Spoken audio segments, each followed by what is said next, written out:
It's late November, and that means it's the beginning of what has become known here in the Pacific Northwest as the Big Dark, with as little as 8 hours of daylight and cold and often dreary weather taking over for the next few months.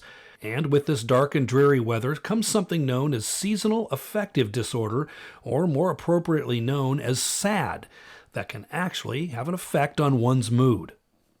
And if you mix in the stress and anxiety that the holidays can often bring, and even some of the loneliness, you get a perfect recipe for depression. I spoke to a mental health expert about this and what can be done to help ease the blues during this often difficult time of year. How does SAD, as it's known appropriately, affect this? And let's talk about what you just mentioned there. We're going to talk a little bit about, of course, the weather, which is very gloomy today. Sure. And, of course, the big dark, which we are in, uh, and the time change, which we went through a couple weeks ago. How does this affect people's mentality? Well, all of those things actually factored in. I mean, we have our body runs on cycles, and our cycles are tuned to the sunlight. When there's no sunlight, our body metabolism changes and we start acting differently. Things happen. And so seasonal affective disorder is actually very, very similar to depression in general.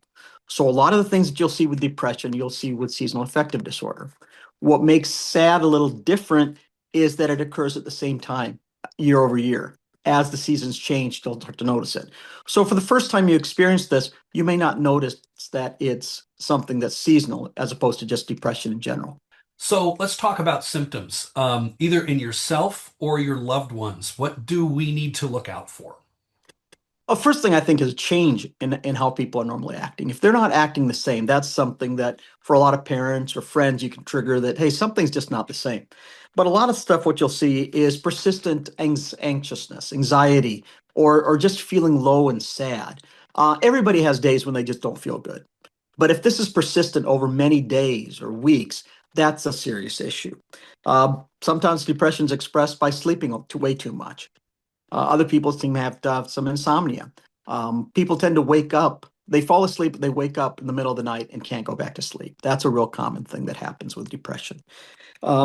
Sometimes there's changes in your diet. Some people don't like to eat, others like to overeat a lot. So, whether it's in yourself or it's somebody in your home, a loved one, a family member, or even a friend, um, when should somebody seek professional help? Well, I think there's a lot. First, you can seek help in general, I think is somewhat, you know, using a support structure, having your friends, being around them, those things like that always helps. There's a lot of really good digital applications out there. ComHealth is something that United Healthcare makes available to its members. And that is a digital resource, a wellness program that helps you go through different things. So, what meditation or self-mindfulness, things of that sort. And then it can actually go on to give you questionnaires on whether you need to get some kind of professional help, whether you need to see a behavioral coaching or a mental health professional. These things, they're not easy to control. However, what are some things that people can do to help their psyche, help them stay in a good mood during times like this? Well, one of the best things you mentioned, the big dark. One of the real important things that seems very simple but it's really beneficial is seeking out the light, getting outside when there is daylight, and if there's not daylight out there, getting seasonal affective disorder bulbs or daylight bulbs. Studies have shown that exposure to daylight or daylight bulbs like that for 20 to 30 minutes a day makes a tremendous difference in how we do things. So that's one simple thing that can be done.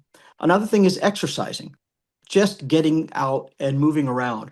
Ideal is to get outside in the daylight and move around, but if that's an option, just even going to a gym or working out inside the house, moving around, that makes a big difference. Our diet, eating a good diet helps. And one thing that's very, very important that people just don't realize is sleep.